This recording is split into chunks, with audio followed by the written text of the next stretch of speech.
Allahu Akbar. Allahu Akbar.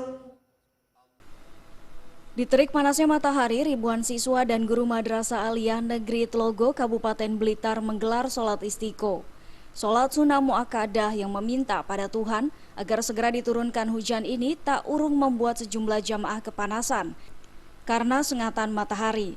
Untuk mengurangi rasa panas tersebut, mereka harus menggunakan payung dan lembaran kertas koran sebagai pelindung.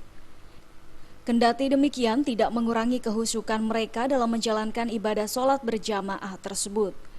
Selain itu, sholat dengan tujuan khusus meminta hujan ini dilengkapi dengan syarat sahnya sholat, seperti mereka harus menggunakan selempangan surban dan janur. Bahkan beberapa hewan ternak seperti kambing dan ayam pun juga dipersiapkan.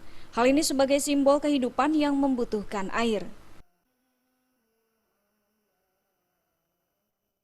Pertama, tujuan kita adalah pelatihan pembentukan karakter sama anak-anak terkait dengan pelaksanaan istisqa. Yang kedua, bukti nyata keprihatinan kita terhadap kemarau panjang ini supaya Allah memberikan rezeki yang lebih banyak, khususnya terkait dengan hujan yang membawa barokah manfaat masyarakat kepada masyarakat Indonesia umumnya dan masyarakat Kanigoro khususnya.